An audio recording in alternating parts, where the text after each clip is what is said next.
Bom, pessoal, aqui é o Ramon. Vocês já me conhecem do vídeo de apresentação. E nessa palestra eu vou falar sobre o essencialismo mereológico e o problema da persistência ao longo do tempo. Antes da gente entrar na discussão propriamente dita, eu vou fazer uma apresentação geral do que eu pretendo fazer nessa palestra, para que vocês possam ter uma visão ampla de qual vai ser a minha estratégia. Então, eu dividi essa primeira parte em objetivos gerais e um objetivo específico. O meu primeiro objetivo geral, eu quero demonstrar a plausibilidade do essencialismo mereológico a partir de considerações de certos pressupostos das principais teorias da persistência. Então, o que eu vou fazer, basicamente, é considerar as principais teorias da persistência contemporâneas e mostrar que elas possuem alguns pressupostos e que esses pressupostos tornam o essencialismo mereológico uma tese plausível. Meu segundo objetivo geral é demonstrar que as nossas intuições sobre o fenômeno da mudança são incompatíveis com as nossas intuições sobre o conceito de identidade. E o meu objetivo específico é apresentar uma teoria da persistência híbrida que é baseada no essencialismo mereológico. Ela é um híbrido entre as principais teorias da persistência contemporâneas e é o que eu estou chamando de perdurantismo tridimensionalista. Bom, a minha apresentação então vai ser dividida em três partes. Na primeira parte, eu faço algumas considerações sobre as nossas intuições, sobre a relação parte-todo, noções de persistência, identidade. Bom, na segunda parte, eu faço uma apresentação crítica das principais teorias da persistência, que se consideram como não essencialistas, a saber, o que é chamado de endurantismo, ou tridimensionalismo, e perdurantismo, ou tetradimensionalismo. E, finalmente, na parte 3, eu faço uma apresentação de um esboço, não é uma teoria completa, mas é um esboço de uma teoria essencialista que tenta conciliar intuições endurantistas e perdurantistas, e que eu chamei de perdurantismo tridimensionalista. Bom, então vamos começar. Vamos considerar, então, algumas intuições de senso comum. A primeira dessas intuições, né, é a ideia de que grande parte dos objetos ordinários possuem partes. Por objeto ordinário, eu me refiro a qualquer objeto com o qual a gente se relaciona no senso comum, no dia a dia, no cotidiano. Então, essa lista inclui artefatos, objetos como mesas, cadeiras, computadores, carros, casas, organismos vivos, né, como animais e vegetais, minerais e também outros objetos da ciência natural, como, por exemplo, átomos, galáxias, buracos negros e assim por diante. A primeira intuição é que todos esses objetos possuem partes. Átomos possuem partes, células possuem partes, moléculas possuem partes, galáxias possuem partes e assim por diante. Então, a primeira intuição que a gente tem é que esses objetos com os quais a gente se relaciona possuem partes. A segunda intuição do senso comum é a ideia de que, exatamente por possuírem partes, né, esses objetos eles podem sofrer alterações nessas partes. Então, eles ganham, perdem ou substituem essas partes. A gente pode imaginar um organismo vivo, por exemplo, que ganha partes através do processo de nutrição e que perde partes através do processo de excreção, e também que substitui algumas das suas partes através desses mesmos processos. O mesmo acontece com átomos, moléculas e assim por diante.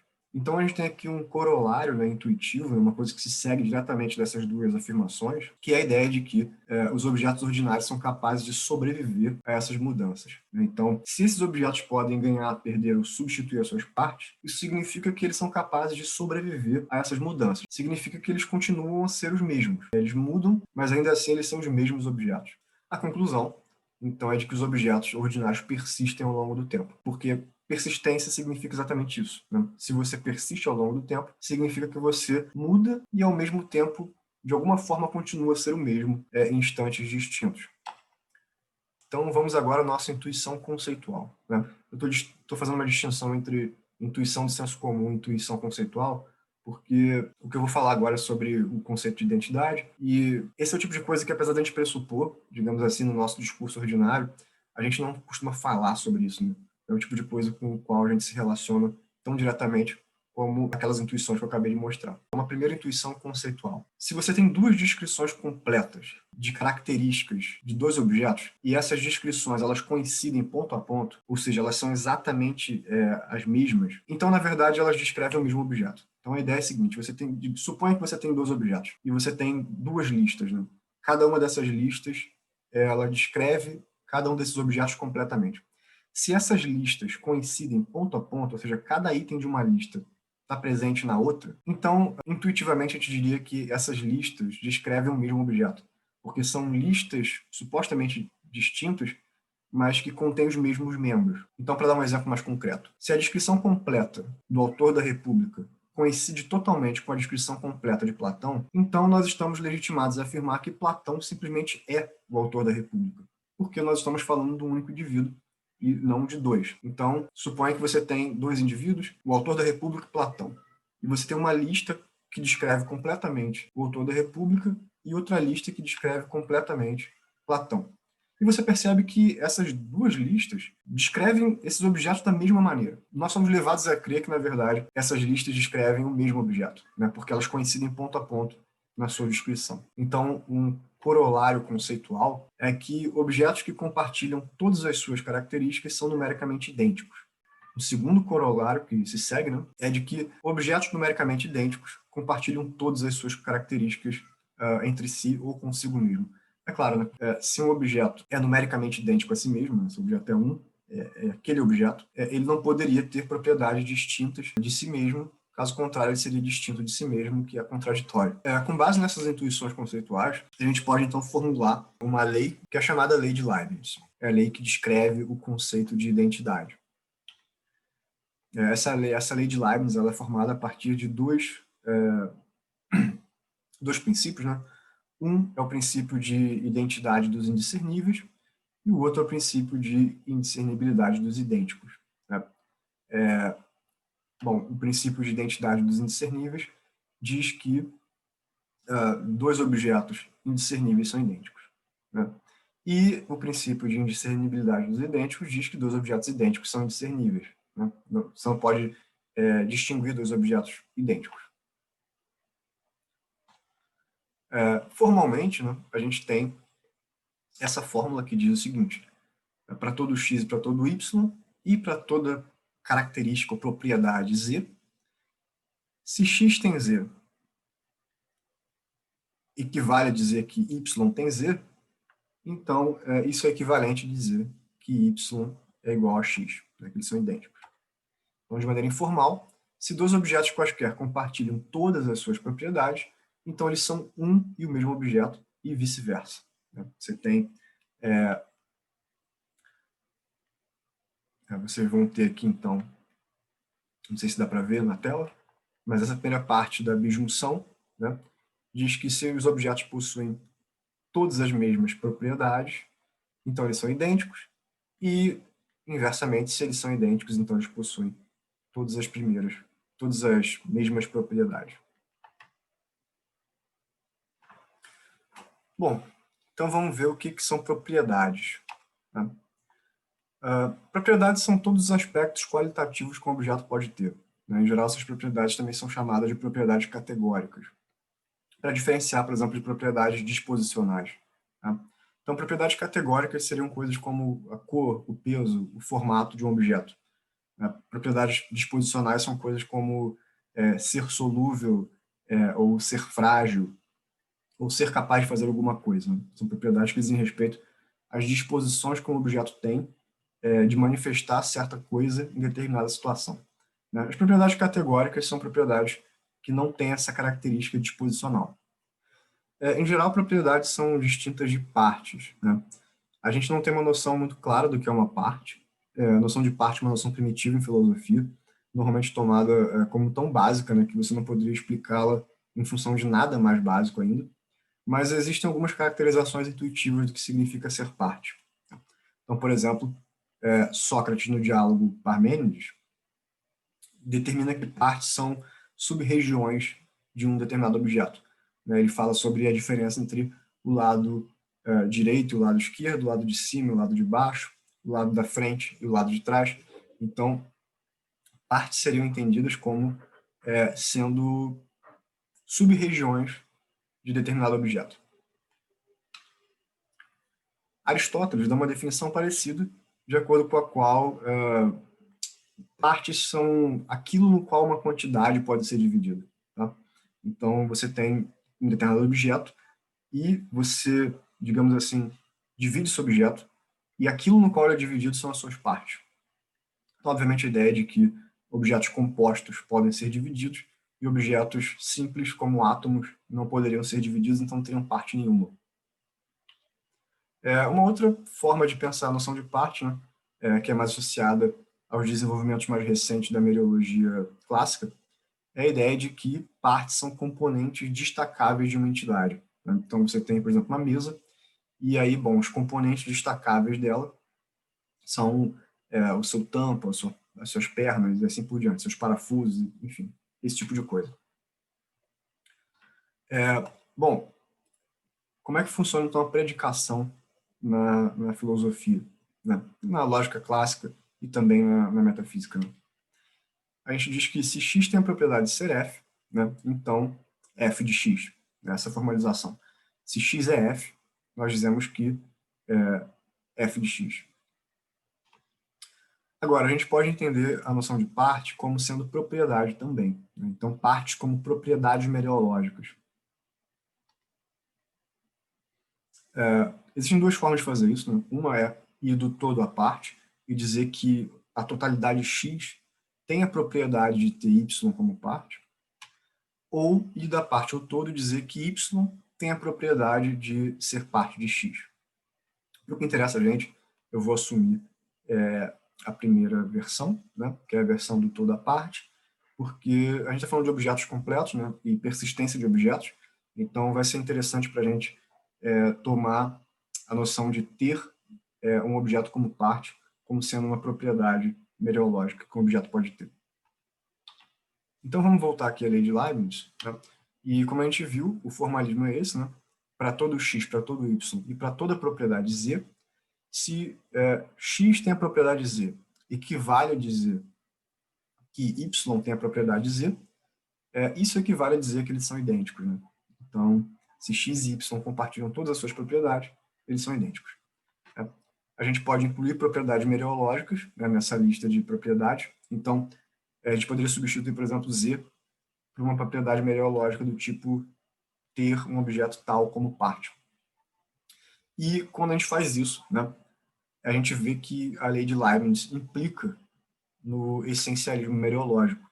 Porque, bom, se dois objetos tiverem partes distintas, eles não vão ser mais os mesmos. Bom, então vamos ver o que é o essencialismo mereológico. Bom, essencialismo mereológico é basicamente a tese de que todas as partes são essenciais para a existência e identidade de um objeto. Então, qualquer mudança na estrutura das partes do objeto é suficiente para que ele deixe de ser o mesmo e, portanto, para que ele deixe de existir. Então, a ideia geral é que, dado um objeto com partes, todas as partes que compõem o objeto são essenciais para que ele exista. Um objeto não poderia existir sem ter essas partes. De modo que, se ele perde qualquer uma dessas partes, nem que seja um fio de cabelo ou um átomo, ele simplesmente deixa de ser o que ele é e deixa de existir para todos os efeitos. Então, a conclusão, né, se o essencialismo mereológico for verdadeiro, é de que nenhum objeto é capaz de persistir ao longo do tempo. Então, a gente tem claramente um conflito de intuições, porque, por um lado, as nossas intuições ordinárias, elas dizem que os objetos podem mudar de parte e continuar a ser os mesmos, mas as nossas intuições conceituais, elas dizem que os objetos com partes distintas não podem ser os mesmos. Caso contrário, um objeto seria distinto de si mesmo. Portanto, as nossas intuições ordinárias, elas dizem que os objetos podem persistir ao longo do tempo, e as nossas intuições conceituais dizem que nenhum objeto pode persistir ao longo do tempo. Então, a gente tem claramente um conflito de intuições. Bom, então qual que é o problema da persistência, né? Existem várias formas de caracterizar o problema da persistência. Uma delas é a seguinte: como é que a gente dá conta dessas intuições que são conflitantes, de modo que a gente possa ter uma compreensão coerente da realidade? Então, quando a gente faz filosofia, quando a gente faz metafísica, e quando a gente experimenta o mundo cotidianamente, a gente supõe que a gente tem que a gente pode ter, né, uma compreensão coerente da realidade. Se você faz filosofia, faz metafísica, você supõe que você pode dar uma descrição coerente e consistente da realidade, né? Mas o problema é que você tem intuições conflitantes acerca dessa realidade. Então, como é que você resolve o problema? Então, como é que a gente explica o fato, né, de que nós aceitamos ambas as instituições como verdadeiras, apesar de elas serem contraditórias? Né? O problema, então, é que, por mais que essas intuições sejam conflitantes, nós tendemos a achar que ambas são verdadeiras. Chegamos, então, ao que eu chamo de dilema da mudança. Se os objetos mudam ao longo do tempo, então eles são distintos de si mesmos, violando a lei de Leibniz. Né? E se os objetos não podem sobreviver a mudanças em suas partes, então eles não podem persistir ao longo do tempo. A ideia é basicamente a seguinte: se os objetos mudam ao longo do tempo, eles passam a ser distintos. Objetos distintos não podem ser idênticos. Se nós considerarmos que eles são idênticos, nós vamos estar violando, né, a lei de Leibniz. Por outro lado, se os objetos não podem sobreviver à mudança das suas partes, né, se de fato a lei de Leibniz é verdadeira, então eles não podem persistir ao longo do tempo, porque a gente entende que persistência é sobreviver a mudanças. Bom, então vamos ver aqui o dilema da mudança com um pouco mais de profundidade. Então, bom, suponha que o objeto X tem Y como parte, né, em determinado instante, e no momento posterior ele perde essa parte. Se a gente quiser insistir na ideia de persistência, ou seja, na ideia de que X é idêntico a si mesmo nos dois instantes, a gente vai ter que admitir que X tem Y como parte e X não tem Y como parte. Né? Porque se X é idêntico a si mesmo nos dois instantes, e no primeiro instante X tem Y como parte, e no segundo instante X não tem Y como parte, então um e o mesmo objeto tem e não tem Y como parte, o que é contraditório. Então vamos agora para a segunda parte do dilema. A gente continua supondo a mesma coisa, né, que X possui parte em um determinado instante, e no momento posterior ele perde essa parte.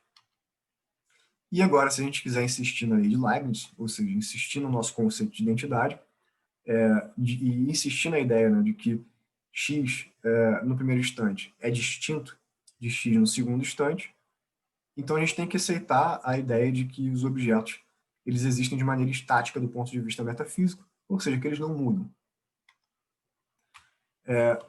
A conclusão é que a gente vai ter que aceitar que se X perde qualquer uma das suas partes, ele deixa de existir. Né? Ele é substituído por um outro indivíduo que é qualitativamente e numericamente distinto de si mesmo.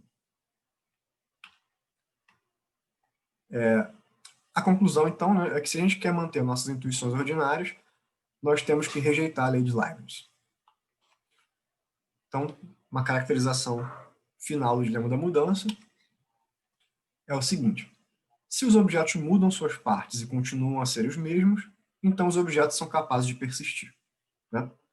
E se os objetos só continuam a ser os mesmos quando não mudam em nenhum aspecto, então a lei de Leibniz é verdadeira. Ou os objetos mudam suas partes e continuam a ser os mesmos, ou os objetos só continuam a ser os mesmos quando não mudam em nenhum aspecto. Logo, ou os objetos são capazes de persistir, ou a lei de Leibniz é verdadeira. Então a ideia, né, é que a gente tem uma disjunção exclusiva, onde a gente tem que escolher um dos lados do dilema, que é ou a gente escolhe nossas intuições sobre persistência, ou a gente escolhe a verdade da lei de Leibniz, mas não é possível ter os dois. Bom, então esse é basicamente o dilema com o qual a gente vai lidar, e eu gostaria agora de apresentar, digamos assim, a abordagem metodológica que eu vou usar para resolver esse problema, que é uma abordagem que pode ser usada para uma série de outros problemas, mas que para esse especificamente funciona muito bem, e que foi apresentada por Tilson, né, num artigo de 76. E a ideia é a seguinte: em alguns casos, né, dilemas filosóficos são conflitos aparentes entre intuições genuínas.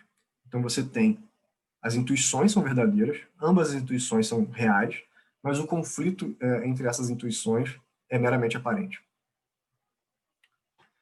E, no outro caso, você tem um conflito genuíno de intuições aparentes. Então, o conflito é real, mas uma das intuições é falsa. Então, no primeiro caso, né, a ideia é tentar mostrar que essas intuições são compatíveis umas com as outras. Então, é mostrar que o conflito é aparente e que, na verdade, essas intuições verdadeiras são compatíveis. E, no segundo caso, a gente tenta mostrar que uma das intuições é falsa porque o conflito, de fato, é real. Então, a única forma de resolver o problema é mostrar qual das intuições é falsa. Agora, o que é importante para a gente é o seguinte: todas as teorias da persistência, elas tentam mostrar que o conflito entre essas intuições é aparente, né? Elas tentam mostrar que é possível compatibilizar as nossas intuições sobre persistência com as nossas intuições sobre o conceito de identidade. Bom, então agora eu passo para a segunda parte da apresentação, né, onde eu vou falar sobre as teorias não essencialistas da persistência, né? Eu estou chamando elas de não essencialistas porque elas não implicam, né, na ideia de que um objeto possui todas as suas partes de maneira essencial. Bom, a primeira dessas teorias é o endurantismo, ou tridimensionalismo, que é a tese de que os objetos persistem, né, porque eles estão completamente presentes em cada instante no qual eles existem. E eles ocupam as três dimensões espaciais clássicas. A segunda dessas teorias é o perdurantismo, ou tetradimensionalismo, que é a tese de que os objetos persistem porque eles são somas de partes temporais, né? Cada uma dessas partes elas existem em instantes distintos do tempo e, portanto, o objeto como um todo ele se estende através do tempo, né? Ele está, digamos assim, espalhado por diversos instantes. Então, como os objetos têm partes temporais, além deles ocuparem as três dimensões espaciais clássicas, eles também ocupam a quarta dimensão, que seria a dimensão temporal. Daí o nome tetradimensionalismo. Bom, agora eu vou falar sobre os principais tipos de endurantismo ou tridimensionalismo. Na verdade, eu vou falar apenas sobre duas dessas teorias, porque são teorias bastante centrais na literatura sobre o tema. E a primeira delas é o que é chamado de teoria da indexação de propriedade, né, que é uma teoria introduzida pelo Peter Van Inwagen em 90. E a ideia é basicamente a seguinte: os objetos eles não possuem as suas propriedades de maneira absoluta, né, mas apenas relativa ao tempo. Então a ideia é tentar pegar a noção de predicação e, ao invés de a gente dizer que o objeto recebe a sua propriedade de maneira absoluta, na verdade a gente vai relativizar a posse de propriedades ao tempo. Portanto, né, ao invés de afirmarmos que x é f simplista, ou de maneira absoluta, devemos afirmar que x é f em Tn, né, onde t, né, esse tzinho aqui, ele é um índice temporal que se refere a um instante, né, que é designado pelo valor dessa variável n. Então, T1 se refere ao instante 1, T2 ao instante 2, T3 ao instante 3, e assim por diante. É claro que a gente pode expandir, né, a teoria da indexação para ser usada para tratar também de propriedades mereológicas. Portanto, ao invés de a gente afirmar que x tem a propriedade de ter y como parte simplista, a gente vai dizer que x tem a propriedade de ter y como parte em Tn. De novo, né, onde t é o índice temporal, que se refere ao instante designado pelo valor da variável n. Então, qual que é o problema da persistência? Se num determinado instante x é f e no instante posterior x não é f, e se x no primeiro instante e x no instante posterior são idênticos, então x é f e x não é f, o que é contraditório. Conclusão: os objetos não podem ter propriedades distintas ao longo do tempo e continuar mantendo a sua identidade. Então, como é que a teoria da indexação apresenta uma solução para esse problema? A ideia é basicamente a seguinte: não há contradição em afirmar que x tem a propriedade de ter y como parte em T1 e x não tem a propriedade de ter y como parte em T2. Porque ter y como parte em T1 e ter y como parte em T2 são propriedades mereológicas distintas. Né? Isso seria análogo a dizer que x é vermelho e x não é azul.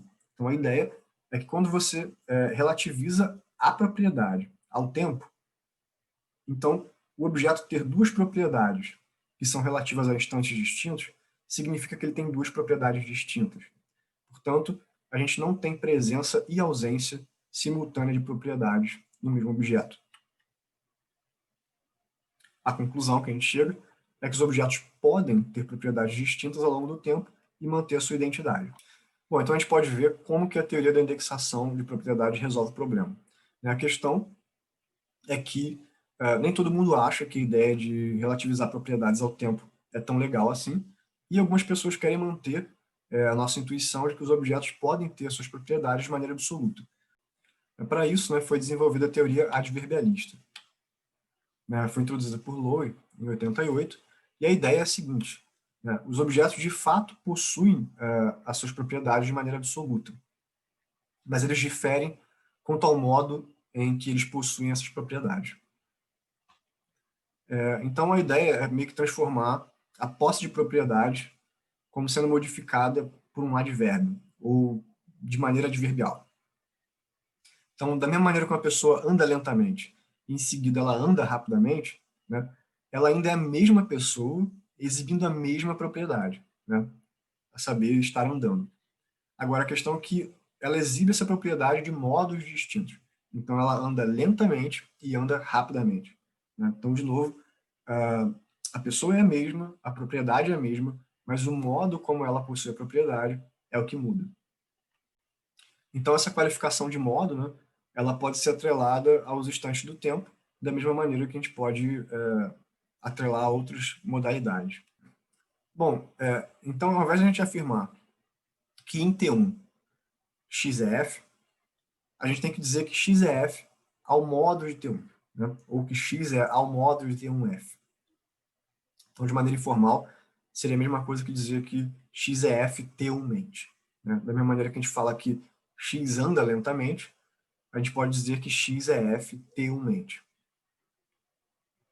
Bom, então, observem que a alteração de modalidade ela não recai nem sobre o objeto, que possui a propriedade, e nem sobre a propriedade possuída pelo objeto. Ela recai sobre a cópula, sobre aquilo que liga o objeto à propriedade. E é claro que a teoria adverbialista também pode ser usada para tratar de propriedades mereológicas. Então, ao invés de a gente afirmar, por exemplo, que x tem a propriedade de ter y como parte, a gente tem que afirmar que x tem a propriedade, ao modo de Tn, ter y como parte. Então, a gente vai ver agora como que a teoria adverbialista resolve o problema da persistência. Então, qual é a solução? Não existe contradição nenhuma em afirmar que x tem a propriedade de, ao modo de T1, ter y como parte, e x não tem a propriedade de, ao modo de T2, ter y como parte. Bom, isso é análogo à afirmação de que x está andando rapidamente e x não está andando lentamente. Então, são propriedades, são modos distintos de ter a mesma propriedade, e não há contradição nenhuma em dizer que você tem um modo e não tem outro. Então, a conclusão é de que os objetos podem ter propriedades distintas ao longo do tempo e manter a sua identidade. Bom, então a gente passa agora ao perdurantismo, ou tetradimensionalismo, e eu vou fazer uma rápida caracterização da teoria. Então, a ideia, como a gente viu no começo, é de que os objetos são somas de partes espaciais e partes temporais. Então, o que nós temos acesso a cada instante, na verdade, são partes de um objeto. O objeto diante de nós é apenas uma parte temporal, ou um momento, ou um instante, do objeto completo. Porque o objeto completo está espalhado ao longo do tempo. Então, ao invés de a gente afirmar, por exemplo, que x é f em T1, nós vamos dizer que x possui uma parte temporal em T1, que é f. E é claro que a teoria perdurantista ela pode ser usada para tratar de propriedades mereológicas. Então, ao invés de a gente afirmar que em T1 x tem a propriedade de ter y como parte, a gente deve afirmar que x tem uma parte temporal z em T1 e z tem a propriedade de ter y como parte. Então, como é que o perdurantismo resolve o problema? Não tem contradição nenhuma a gente afirmar que x tem uma parte temporal z, que tem a propriedade de ter y como parte, e que x tem uma parte temporal v, que não tem a propriedade de ter y como parte. Isso é a mesma coisa que você dizer, por exemplo, que eu tenho uma cicatriz na mão esquerda e não tenho a mesma cicatriz na mão direita. Né? Isso não há contradição nenhuma em afirmar isso. Quer dizer, a propriedade ela vai recair sobre as partes temporais do objeto, que são entidades numericamente distintas entre si, né? E ocupam instantes distintos no tempo. Então, não existe uma simultaneidade de presença e ausência de uma parte num objeto. Né? X tem Y como parte porque Y é parte de Z e Z é parte de X. Então, por transitividade, Y é parte de X e ponto. Né? Então, uma das partes temporais de X possui uma parte e, por transitividade, essa parte também é parte de X. A conclusão, então, é que os objetos podem ter propriedades distintas ao longo do tempo e continuarem a ser os mesmos, né? Manter a sua identidade. Agora, eu queria apresentar uma breve objeção ao perdurantismo, porque, ao contrário do endurantismo, que só lida com propriedades que são coisas relativamente bem aceitas na literatura, o perdurantismo ele não apenas postula partes temporais, como ele postula a unidade dessas partes temporais ao longo do tempo. Né? Então, existe uma certa objeção de que o perdurantismo pressupõe mais coisas do que nós já estaríamos dispostos a aceitar, e essa objeção é a seguinte: né? Como é que a gente garante que as diversas partes temporais formam uma totalidade unificada ao invés de uma série de objetos distintos entre si? Porque, de novo, a gente pode entender que o objeto tetradimensional é uma soma unificada de partes temporais, mas a gente também poderia entender que não há essa soma, o que há é só uma série de objetos distintos entre si, enfim, nesse caso não há identidade. Né? Então, sem essa unidade, né, sem essa unificação do objeto em uma totalidade, a gente não pode falar que um e o mesmo objeto possui propriedades distintas em instantes distintos do tempo. Né? É claro que a gente não vai ter nenhuma contradição se essa unidade não existir, mas a gente também não tem persistência, porque a gente não está falando mais do mesmo objeto, mas de uma série de objetos distintos entre si.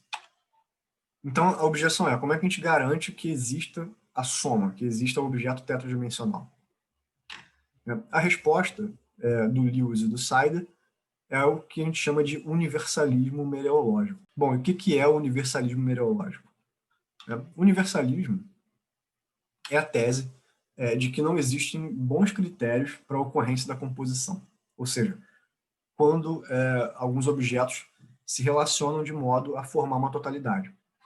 Então, de acordo com o universalismo, qualquer coleção de objetos possui uma fusão. Ou seja, o universalismo ele nega a tese de composição restrita, né, segundo a qual alguns objetos tomados em conjunto não formam um objeto novo. Então, por exemplo, o que é a tese de composição restrita? É a ideia de que, bom, se eu pego as partes eletrônicas que compõem o meu computador, essas partes se relacionam de modo a formar o meu computador. Mas o meu computador, junto com o meu gato, por exemplo, não compõe outra coisa. Então você não pode simplesmente sair juntando objetos e formar objetos novos aleatoriamente.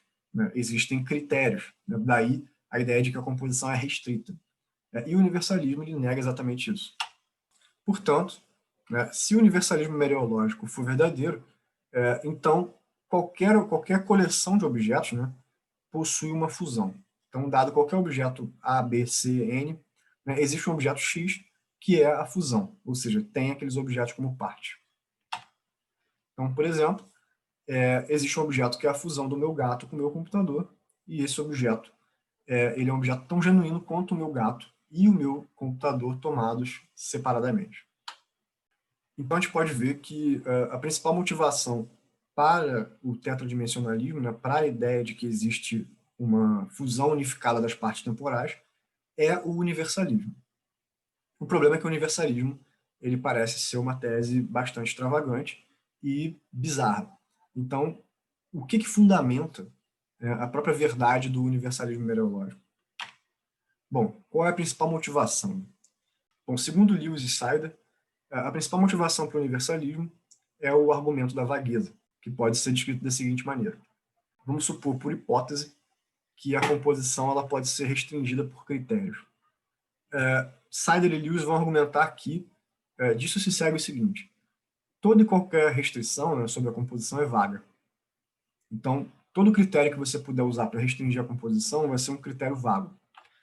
Agora, se as restrições sobre a ocorrência da composição são restrições vagas, então é vago quando a composição ocorre. E se é vago quando a composição ocorre, então é vago quando o objeto composto passa a existir, mas a existência de um objeto composto não pode ser um fenômeno vago, logo, a composição não pode ser restringida por critérios. Bom, vocês podem ver que existe uma cadeia de dependência entre essas afirmações, porque parece que a ocorrência da composição, ela, por exemplo, depende dos critérios que garantem que ela ocorra.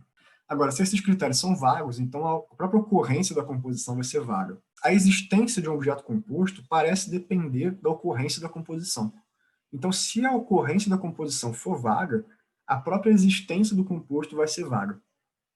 Então, o argumento ele tenta criar uma cadeia de dependência, de modo que você assumir que existe uma restrição para casos de composição vai levar, inevitavelmente, a um caso de vagueza existencial, o que é impossível e, portanto, por redução ao absurdo, a gente tem que abrir mão da ideia de que a composição pode ser restrita por critérios. Bom, então qual a relação entre perdurantismo e universalismo?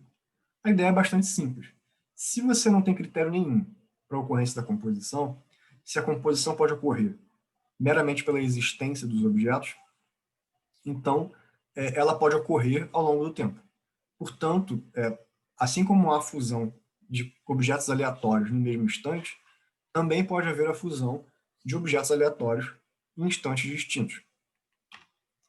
Então, a unidade do objeto tetradimensional passa a ser garantida, porque vai existir uma fusão, né, que unifica todas as partes temporais, porque o universalismo é verdadeiro.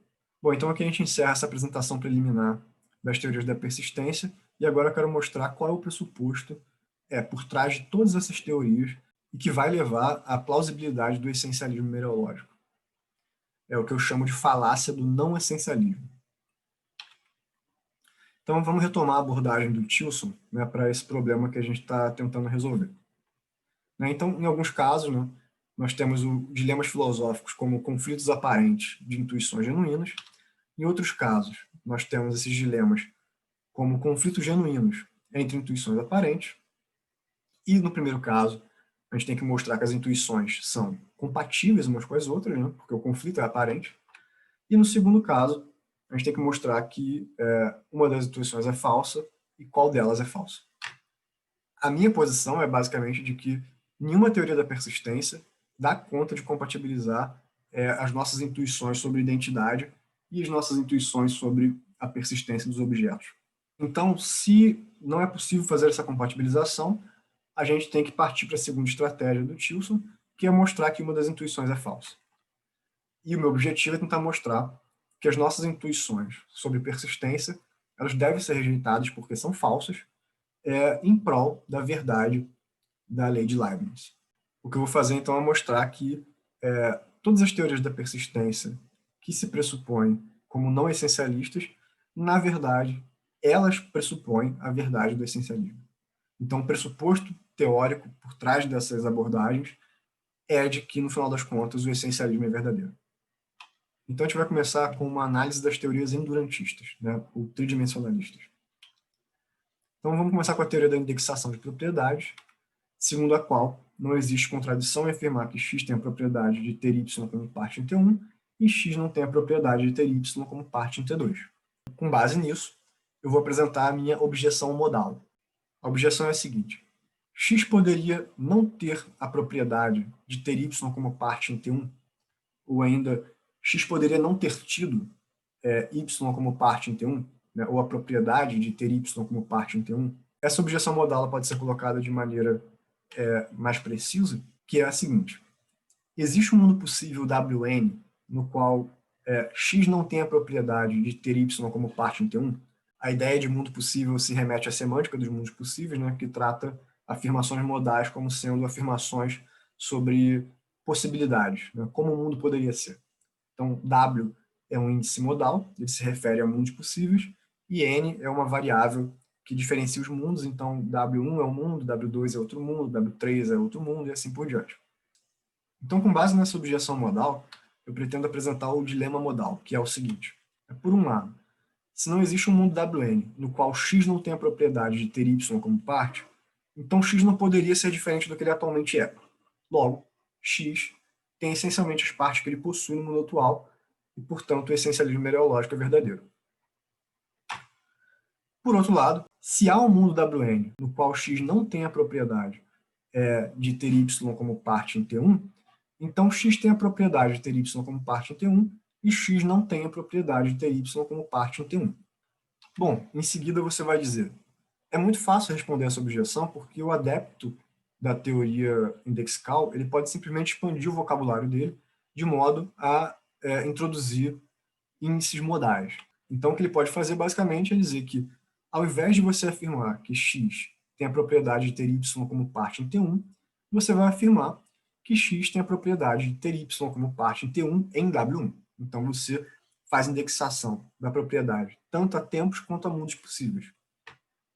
E aí, de novo, você é capaz de escapar, né, da contradição, porque não existe contradição entre x ter a propriedade de ter y como parte em T1 e W1 e x não ter a propriedade de ter y como parte em T1 em W2. De novo, são propriedades distintas, agora propriedades relativizadas a tempo e mundos possíveis, e ainda assim distintas. Então não há contradição nenhuma nisso. Bom, mas é nessa hora que o adepto da teoria endurantista, né, ele ativa a nossa carta armadilha. Por quê? Ao expandir esse vocabulário para incluir os índices modais, né, ele garante a verdade do essencialismo mereológico. Porque agora a identidade do objeto, né, ela passa a ser determinada pela soma de todas as propriedades que o objeto possui, possuiu, possuirá ou poderia possuir. Né? Então, como se fosse uma espécie de perfil metafísico completo. O objeto ele simplesmente é o que ele é e ele não jamais poderia ser diferente daquilo que ele é. Bom, a conclusão óbvia é que, uma vez que esse perfil ele é exaustivo, ele prende o objeto àquelas propriedades que ele de fato possui e qualquer mudança, digamos assim, nas suas partes, que são propriedades mereológicas, né, geraria um perfil metafísico distinto, ou seja, uma descrição completa de outro objeto. Isso não apenas é compatível com o essencialismo e com a lei de Leibniz, como também é equivalente ao essencialismo.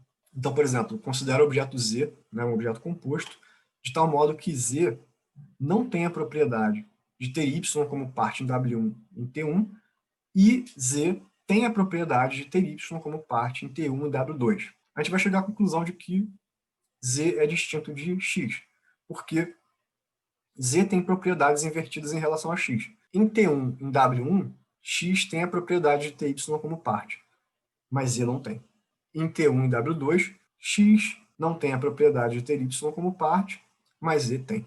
Então, são dois perfis metafísicos distintos que se referem a dois objetos distintos. Bom, a nossa conclusão é uma conclusão trivial. Por quê? Porque a própria semântica dos mundos possíveis ela garante que um objeto só poderia ser diferente do que é habitando um outro mundo possível. Ou seja, né, é trivial que tudo que difere qualitativamente de x em W1 também vai diferir numericamente de x. Mas é claro, né, o fato dessa conclusão ser trivial não quer dizer que ela é falsa. Na verdade, é até melhor porque é uma conclusão óbvia, é uma conclusão que se segue naturalmente. A expansão modal continua tendo como consequência o fato de que x jamais poderia ser diferente do que é, ou seja, x jamais poderia ter um perfil metafísico distinto daquele que ele de fato possui. Bom, então agora a gente vai passar para a análise da teoria adverbialista. Como a gente viu, a teoria adverbialista possui uma estratégia muito semelhante à teoria indexical, e a ideia é de que não há contradição em afirmar que x tem a propriedade ao modo de T1 e x não tem a propriedade ao modo de T2, no caso aqui, propriedades mereológicas. De novo, eu posso fazer uma objeção modal ao adverbialismo, perguntando se x não poderia ter a propriedade de ao modo de T1 ter y como parte. Ou, de maneira ainda mais precisa, né, se existe um mundo Wn, né, um mundo possível, no qual x não tem a propriedade de, ao modo de T1, ter y como parte. O que eu estou fazendo aqui é basicamente análogo ao que eu fiz na teoria indexical, então a gente precisa entrar em tantos detalhes, a estratégia funciona do mesmo jeito. E aí a gente tem a mesma versão adverbialista daquele dilema modal. Bom, se não há um mundo Wn no qual x tem essa propriedade ao modo de T1, então ele não poderia ser diferente do que ele atualmente é. Ele seria essencialmente como ele é ao modo de T1, e isso garantiria a verdade do essencialismo mereológico. E, por outro lado, né, se existe um mundo WN no qual ele não tem a propriedade de, ao modo de T1, ter Y como parte, então ele tem e não tem a propriedade de ter Y como parte ao modo de T1, né, o que é contraditório. Então, aqui, de novo, né, o adepto da teoria adverbial pode simplesmente expandir o seu vocabulário para incluir propriedades modais, né? Ao invés dele afirmar que X tem a propriedade ao modo de T1 de ter Y como parte, ele pode afirmar que X tem a propriedade ao modo de T1 em W1 de ter Y como parte, né? E aí, novamente, ele escaparia da contradição, dizendo que, bom, ter a propriedade ao modo de T1 em W1 é uma coisa, e não ter a propriedade ao modo de T1 em W2 é outra, portanto, não há contradição alguma. De novo, né, a gente pode fazer a mesma resposta e dizer que gera o mesmo resultado da teoria da indexação. De novo, o objeto passa a ser totalmente caracterizado por um perfil metafísico exaustivo, e perfis metafísicos distintos se referem a objetos distintos. Logo, a verdade do essencialismo mereológico é garantida. Então, finalmente, a gente passa para uma análise do perdurantismo ou tetradimensionalismo, né? Segundo essa teoria, não há contradição em afirmar que uma parte temporal de X tem a propriedade de ter Y como parte, e outra parte temporal de X não tem a propriedade de ter Y como parte. A gente pode fazer, de novo, uma versão da objeção modal e perguntar se X poderia ter partes temporais distintas das partes atuais, e, de maneira mais precisa, né, a gente diria, existe um mundo WN no qual X tem menos partes, mais partes, ou tem partes temporais distintas das partes atuais? E, de novo, a gente chega a um dilema modal, parecido com os outros dois, né? Então, se não há um mundo WN no qual X tem partes distintas das atuais, então X não poderia ser diferente do que ele atualmente é. Logo, a verdade do essencialismo mereológico é garantida, porque X é essencialmente composto pelas partes que de fato compõem. E se há um mundo WN no qual X tem partes distintas das atuais, então X é distinto de si mesmo no que diz respeito à sua composição mereológica, porque a gente está dizendo que X existe em dois mundos possíveis distintos e tem partes diferentes em cada um desses mundos, né? E isso, de novo, é impossível. Então, como réplica, né, que é bastante semelhante ao que já foi feito anteriormente, né, o adepto do perdurantismo ele pode simplesmente expandir o seu vocabulário modal e incluir, além de partes temporais, partes modais, né, o que é conhecido como pentadimensionalismo, porque além de adicionar a quarta dimensão temporal, você adiciona uma quinta dimensão, que é modal, e ao invés de você afirmar que x é a soma das suas partes em W1, você vai dizer que x é a soma de todas as partes temporais em todos os mundos possíveis. Portanto, x, né, o x agora com maiúsculo, né, para se referir a essa soma modal, ele é a soma das partes temporais de x em W1, x em W2 e assim por diante, né? Então a objeção modal vai ser dissolvida, porque x ele vai ser composto por todas as partes que ele possui, possuiria, possuirá ou poderia possuir. Então não vai ser o caso que você vai ter presença e ausência simultânea de partes, porque você vai resolver o problema de maneira análoga ao que acontecia no tetradimensionalismo. Então a minha resposta a essa abordagem é dizer que, novamente, né, o essencialismo vai sair vitorioso, porque agora X vai ser caracterizado por um perfil mereológico completo, ou seja, ele vai ser composto por todas as partes que de fato possui, e ele jamais poderia ser diferente do que ele é. Bom, então a gente chega à conclusão geral dessa segunda parte, de que, todas as teorias da persistência são, em última análise, essencialistas, e, portanto, elas são incompatíveis com as nossas intuições acerca de mudança e da persistência. Né? Em segundo lugar, se a gente quiser resolver o conflito de intuições à la Tilson, nós temos que admitir que uma dessas intuições é falsa, é saber as nossas intuições acerca da persistência. Bom, então agora, para finalizar essa palestra, eu vou apresentar um esboço de perdurantismo tridimensionalista, que é a minha hipótese para tentar resolver o problema da persistência. O objetivo dessa alternativa é o seguinte: em primeiro lugar, eu quero elaborar uma teoria que seja um meio termo entre o endurantismo e o perdurantismo, e de alguma maneira, compatibilizar algumas intuições. No campo endurantista, eu quero manter, né, as intuições tridimensionalistas. No campo perdurantista, eu quero manter as intuições mereológicas. Antes de eu apresentar a minha, eu queria falar de algumas teorias que têm objetivos semelhantes, né, que são encontradas na literatura sobre o tema. A primeira delas é o ex-durantismo, né, ou teoria dos estágios, de acordo com o qual os objetos persistem porque eles têm contrapartes temporais em instantes distintos. Essa teoria foi apresentada pelo Saider, em 96, e uma teoria mais recente, que é defendida por Ponte em 2020, que é a teoria das partes abstratas, né? A ideia de que os objetos persistem porque eles têm partes que são temporalmente abstratas, ou seja, são partes que são concretas em alguns instantes e abstratas em outros instantes. Bom, não pretendo entrar em detalhes sobre essas teorias, eu só queria mostrar que, além da minha hipótese, existem teorias mais desenvolvidas e até mais sofisticadas que tentam resolver o problema apresentando um modelo híbrido entre perdurantismo e endurantismo. Bom, então quais são as vantagens do perdurantismo tridimensionalista, né? A teoria que eu estou tentando, a hipótese que eu estou tentando defender aqui. Ao contrário do ex-durantismo, né, a gente mantém intacta a noção de identidade, né? Porque como o ex-durantismo ele depende da noção de contraparte, né, e a noção de contraparte ela é definida em termos de semelhança, a gente tem que abrir mão da noção de identidade, o que não é o caso na minha hipótese. E ao contrário da teoria das partes temporais, a gente não precisa se comprometer com a ideia de partes abstratas ou entidades abstratas. A gente só precisa lidar com os objetos espaciais que nós já aceitamos no nosso discurso ordinário. Bom, então vamos ver uma visão geral da hipótese, né? A ideia é a seguinte: se o essencialismo mereológico for verdadeiro, então nenhuma entidade pode alterar suas partes e continuar a ser a mesma. Bom, mas se o universalismo mereológico for verdadeiro, então nenhuma entidade é capaz de alterar suas partes, porque, dado que as partes existem, a totalidade vai sempre continuar existindo. Bom, mas se os objetos não podem perder suas partes, né, se eles continuam existindo sempre que as suas partes existem, então como é que o perdurantismo tridimensionalista ele consegue explicar a mudança? A ideia é basicamente o seguinte, né? Nas situações em que você diria que os objetos perderam uma parte, o perdurantismo tridimensionalista diria que um objeto conexo, né, um objeto conectado, passou a se tornar desconexo. Então, digamos que você sofre um acidente e perde uma mão. Intuitivamente, você diria que você perdeu a mão. Se o perdurantismo tridimensionalista for verdadeiro, você não perdeu a sua mão porque a soma de você e a sua mão ainda existem.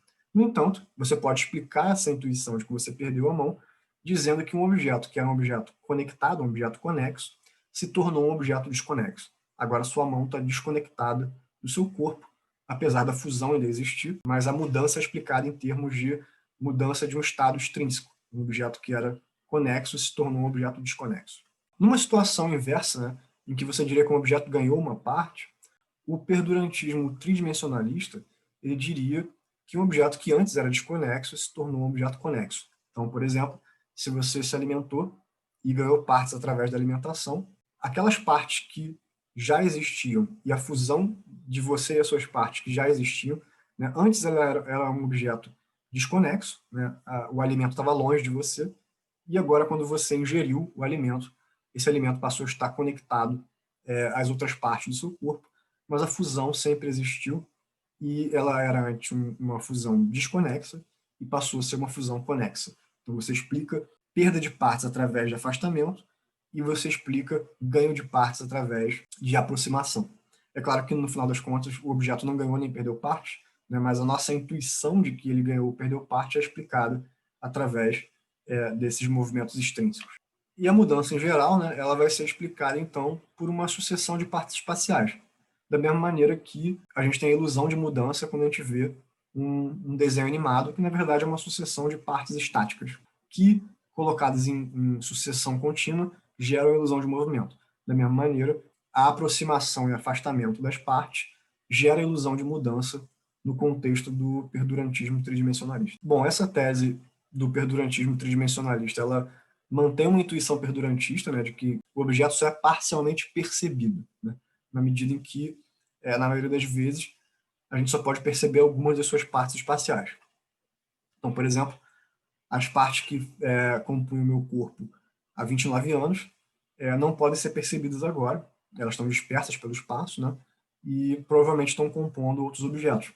Ainda assim, aquelas partes e as minhas partes atuais formam o mesmo composto.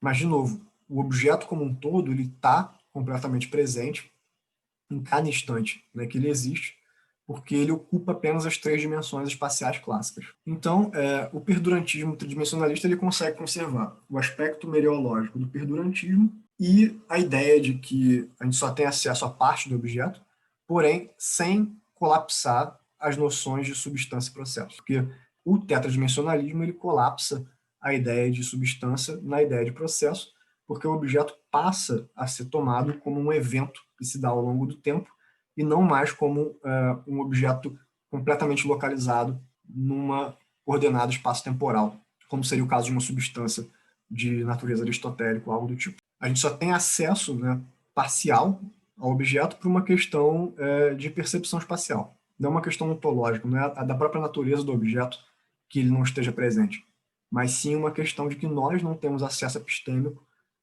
a todas as partes do objeto, apesar de ele de fato estar presente em cada instante que ele existe. O perdurantismo tridimensionalista ele tem a vantagem de ter como pressuposto uma série de teses que são aceitas pelo perdurantismo clássico e pelo tridimensionalismo ou endurantismo clássico. Ele aceita o universalismo mereológico, que é uma tese aceita de antemão pelo perdurantismo, e ele aceita a ideia de que objetos são tridimensionais, que é uma tese aceita de antemão pelo endurantismo. E ele aceita a ideia de que os objetos possuem suas propriedades simplícitas, né, pelo menos a nível mereológico, mas os objetos possuem propriedades de forma absoluta e não relativa. Agora, é importante observar que o perdurantismo tridimensionalista ele não responde à objeção modal. Porém, ele pressupõe que o essencialismo mereológico é verdadeiro. E, portanto, não faria sentido ele tentar responder à objeção modal, porque a objeção modal é uma objeção que tenta provar a verdade do essencialismo. Portanto, ele não responder à objeção modal não é um problema. Né? E, além disso, exatamente porque ele não responde a essa objeção modal, ele não precisa expandir o seu vocabulário para incluir propriedades modais e conserva ainda mais, né, as nossas intuições de que os objetos estão presentes não apenas em cada instante, mas em cada mundo possível em que eles existem. Ou seja, os objetos já estão confinados a mundos possíveis, né? Eles não estão espalhados por ele. Bom, eu diria que a principal objeção ao perdurantismo tridimensionalista é de que ele não dá conta de mudanças qualitativas não mereológicas. Então, por exemplo, ele não é capaz de salvaguardar nossas intuições de que X é azul em T1 e é vermelho em T2. Porque essa propriedade não é uma propriedade que diz respeito às partes do objeto. Bom, uma possível solução, né, seria reduzir propriedades categóricas às propriedades mereológicas, ou seja, propriedades que são derivadas de relações entre as partes. Isso tornaria propriedades intrínsecas em propriedades extrínsecas, o que reduz, né, o problema e o peso da crítica, porque, em geral, propriedades extrínsecas não são consideradas como propriedades relevantes para a identidade de um objeto. Então, se o objeto muda extrinsecamente, isso não é um problema. Uma réplica que poderia ser feita a essa resposta, né, é dizer que, bom, mesmo que algumas propriedades categóricas possam ser reduzidas a propriedades mereológicas, não é claro que isso possa ser feito para todas as propriedades categóricas. Então, talvez existam propriedades intrínsecas categóricas que não possam ser reduzidas a propriedades mereológicas. Bom, e além disso, é duvidoso que toda e qualquer propriedade relacional ou extrínseca seja uma propriedade supérflua. Alguém poderia argumentar que propriedades estruturais, por exemplo, elas são metafisicamente robustas porque elas determinam, digamos assim, propriedades disposicionais e outras propriedades causais que o objeto poderia ter. Então, a gente chegou ao final da apresentação, algumas considerações finais, recapitulando meus objetivos iniciais. Foi tentar demonstrar que o essencialismo mereológico é plausível através da explicitação de alguns pressupostos, né, das teorias da persistência. Que pressupostos são esses? Bom, o pressuposto é de que toda a teoria da persistência é essencialista, porque ela ou pressupõe ou implica o essencialismo. Com base nisso, tentei demonstrar que as nossas intuições sobre o fenômeno da mudança elas são incompatíveis com as nossas intuições sobre a identidade. Então, ou a gente conserva as nossas intuições sobre mudança, ou conservamos nossas intuições sobre a identidade. E, finalmente, eu tentei apresentar uma hipótese de teoria, né, que era híbrida em relação ao endurantismo e perdurantismo, e baseada no essencialismo mereológico, que é o que eu chamei de perdurantismo tridimensionalista. As minhas conclusões: todas as supostas teorias não essencialistas da persistência pressupõem a verdade do essencialismo, portanto, do essencialismo mereológico, e as nossas intuições sobre persistência são incompatíveis com as nossas intuições sobre identidade. Por fim, né, que é possível dar conta do problema da persistência, ou pelo menos dar conta de uma parte do problema da persistência, a partir de uma teoria essencialista que não se compromete nem com mundos possíveis, nem com objetos abstratos, nem com partes temporais ou com relativização de propriedades. Bom, gente, então é isso. Eu espero que vocês tenham gostado da apresentação, que tenham conseguido entender qual foi a minha proposta, e eu espero vocês na sessão de perguntas e respostas. Um grande abraço, até mais.